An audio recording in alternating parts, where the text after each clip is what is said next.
Bom dia, boa tarde ou boa noite. Aqui quem fala é o professor Vinícius. Estou aqui novamente com mais uma aula de filosofia para o meu primeiro e para o meu segundo ano, né? Que é a aula 3 de filosofia, tá bom? Vamos lá. O que eu vou conversar com vocês nessa aula, né? Nessa aula eu vou conversar com vocês, vou tratar do assunto que talvez eu já tratei em sala de aula até, mas é bom que a gente retoma, né? A gente faz esse movimento de dar um passo à frente, dois atrás, para os conceitos ficarem mais claros, né? Ah, Nessa aula a gente vai falar um pouco de tipos de mentalidade, em especial duas mentalidades, sendo a mente naufragada, que é a mentalidade reacionária, e a mente imprudente, que é a mentalidade revolucionária, né? Ah, E para dar essa aula, vamos nos sustentar no pensador Mark Lilla, que é esse senhorzinho aqui da foto, né? O Mark Lilla ele é um cientista político, historiador das ideias de jornalista norte-americano, professor de humanidades na Universidade de Columbia e também em Nova York, né? Ele escreveu dois livros que eu gosto muito, que é A Mente Imprudente, Os Intelectuais na Atividade Política e A Mente Naufragada sobre o Espírito Reacionário, né? E são esses dois livros que a gente vai usar para dar sustentação aqui a essa aula, entendeu? E eu aconselho muito a leitura desses dois livros para vocês, principalmente nesse momento que a gente está vivendo hoje, entendeu? Ele ajuda a gente a compreender certas coisas. Não responde, não dá uma resposta a tudo, claro, mas são bons livros para ajudar na compreensão aí do que a gente vem enfrentando, beleza? E por que falar desse tema, né? Esse tema nos ajuda a aprofundar ainda mais o tema ideologia que vínhamos trabalhando tanto em sala quanto no vídeo anterior, né? E por que ele ajuda a nos aprofundarmos no tema ideologia, né? Como vimos na aula anterior, ideologia é a idealização da realidade, ou seja, a troca do real pelo que acreditamos ser real, né? E essas duas mentalidades, de certa forma, também são construções da realidade, né? E, e é justamente isso que tem a ver com as mentalidades naufragadas e a mentalidade imprudente, né? Por quê? Porque a característica principal dessas mentalidades é trocar a realidade por idealizações, estarem dispostas a tudo para construir essa idealização, esse paraíso prometido, né? E como a gente viu no vídeo anterior sobre ideologia, essa promessa de mundo melhor, muitas vezes ela pode ser perigosa, né? E a gente vai entender isso um pouco mais vendo essa videoaula aqui, entendeu?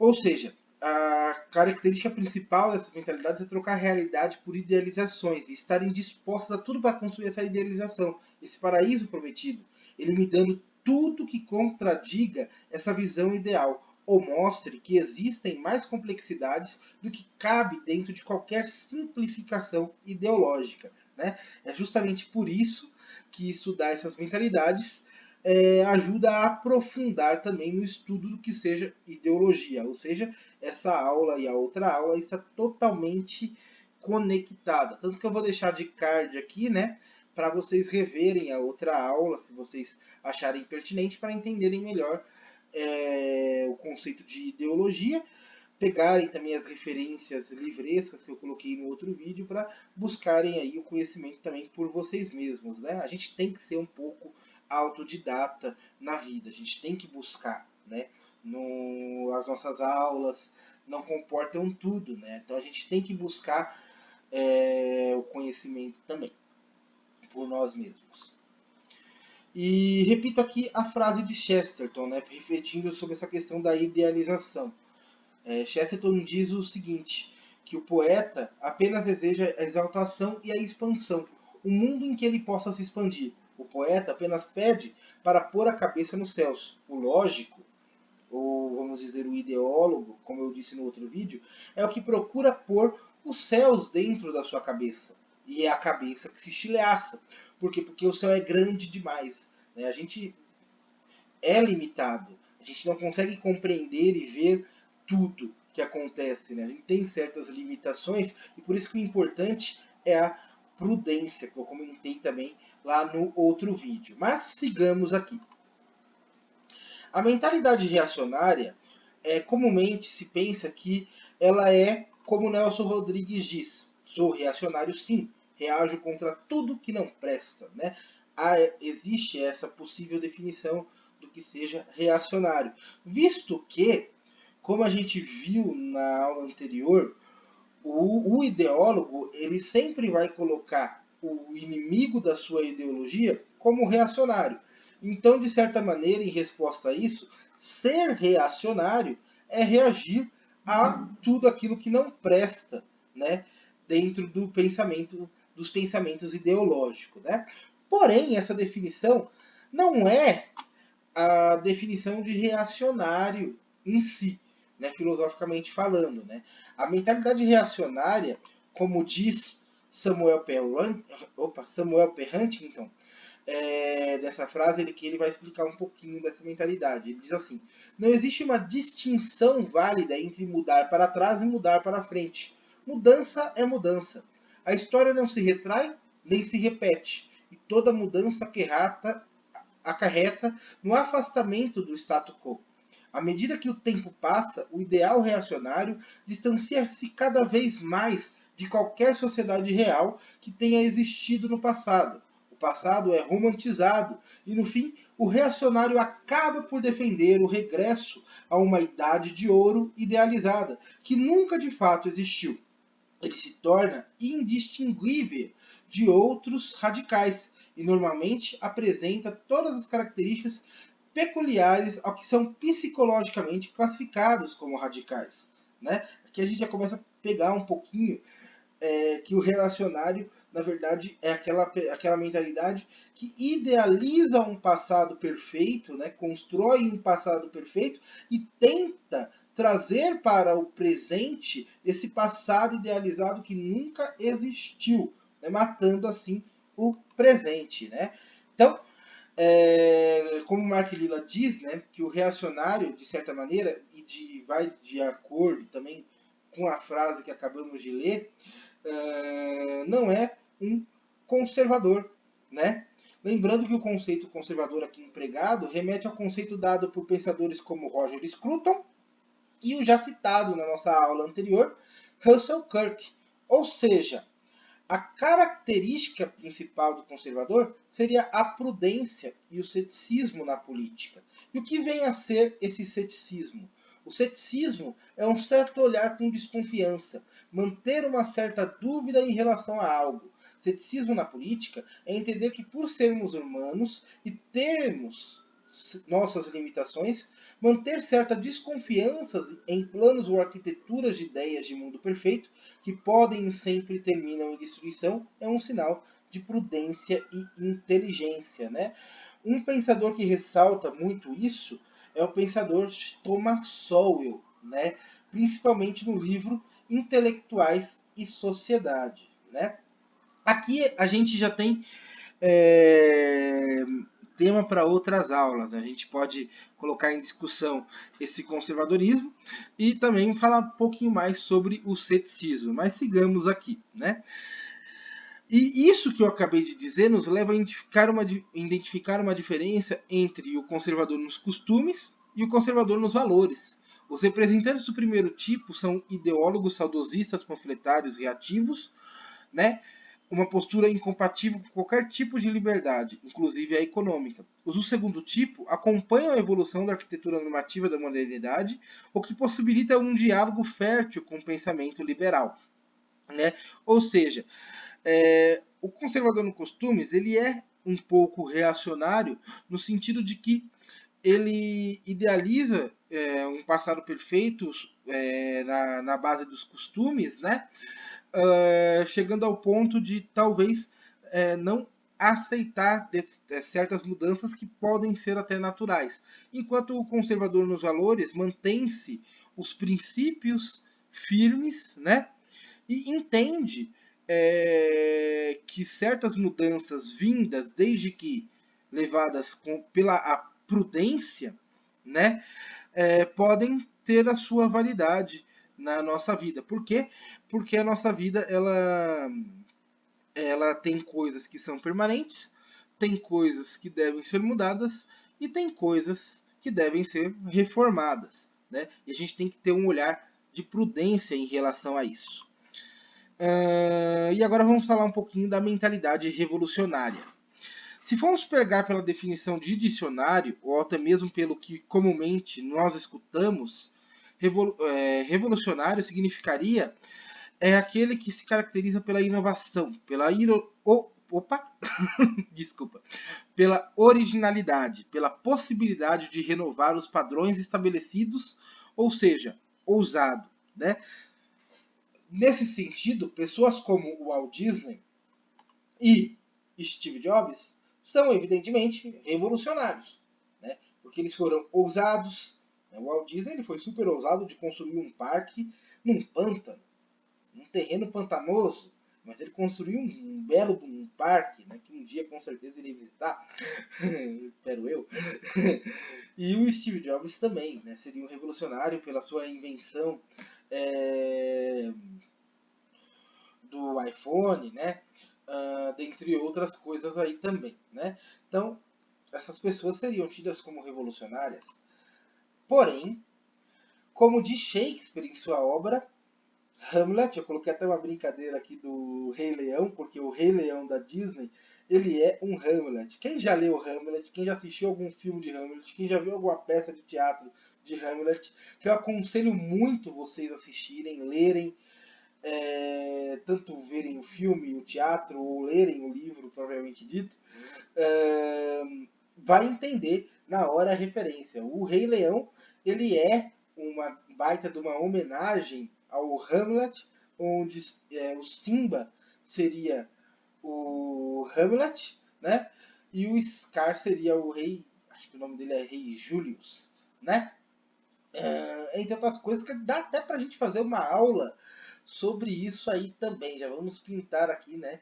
Colocar a habilidade de aquisição de cultura e trabalhar aí uma comparação de Rei Leão e Hamlet e como a cultura pop pode nos ajudar a impulsionar também a literatura, a levar literatura aí para vocês, né? Então, voltando à aula, como diz Shakespeare em sua obra Hamlet, há mais coisas entre o céu e a terra do que pode imaginar nossa vã filosofia. Ou seja, o conceito de revolucionário não é só uma pessoa ousada, não é uma pessoa que inova ou cria algo novo. É um pouquinho diferente disso, né? O revolucionário ele busca a reeleição numa ordem ideal futura, trazida pela destruição das estruturas em vigor, das estruturas conhecidas. Um revolucionário acredita que a natureza humana ainda não floresceu da forma necessária e só se o arranjo social mudasse, nós nos descobriríamos iluminados, gentis, harmoniosos e talentosos, sendo uma forma de estado de espírito permanente ou transitório, no qual um indivíduo ou grupo se crê habilitado a remodelar o conjunto da sociedade, quiçá a própria natureza humana em geral, por meio da ação política. Coloquei aqui uma estrelinha e vai ser explicado no próximo slide essa questão da ação política para o revolucionário aqui, tá bom? E acredita que, como agente ou portador de um futuro melhor, está acima de todo julgamento pela humanidade presente ou passada, só tendo satisfações a prestar ao dito tribunal da história. Mas o tribunal da história é, por definição, a própria sociedade futura, que esse indivíduo ou grupo diz representar no presente. E como essa sociedade não pode testemunhar ou julgar senão através desse seu mesmo representante, é claro que este se torna assim não apenas o único juiz soberano de seus próprios atos, mas o juiz de toda a humanidade, passada, presente ou futura, habilitado a acusar e condenar todas as leis, instituições, crenças, valores, costumes, ações e obras de todas as épocas, sem poder ser, por sua vez, julgado por nenhuma delas. Ele está tão acima da humanidade que, quem sabe, se ache um super-homem, né? Então, como a gente pode perceber, o revolucionário, a mentalidade revolucionária é aquela que idealiza um futuro hipotético, um futuro perfeito, né? E está disposto a tudo para construir esse futuro perfeito. A tudo, né? Seja roubar, matar, né? Não importa se as coisas estão funcionando ou se não estão funcionando, né? O que importa é a construção desse mundo ideal no futuro, né? Às custas do presente. E por isso esse futuro ideal, esse futuro hipotético, ele nunca chega, né? E agora falando um pouco do conceito de política. O termo política aqui usado, né, no sentido revolucionário, não é o do sentido em que Aristóteles emprega, por exemplo, onde ele diz que o homem é um ser social, portanto político. Aristóteles ressalta o caráter relacional do ser humano. O termo política, pela qual é entendido pela mentalidade revolucionária, é o mesmo conceito utilizado pelo pensador Carl Schmitt, um teórico do, não sei se pode pronunciar essa palavra no YouTube, onde a política, na verdade, se torna o campo de batalha, guerra, Mark Lilla. Mark Lilla, então, comenta um pouco sobre isso. Tudo é potencialmente político, pois tudo, moral, religião, economia, artes, podem, em casos extremos, tornar-se uma questão política, um encontro com o inimigo, transformando-se numa fonte de conflito. Toda a vida de um ser humano é uma luta, escreve ele. Escreve Carl Schmitt, né, porque o Mark Lilla está citando Carl Schmitt no livro A Mente Imprudente. Né?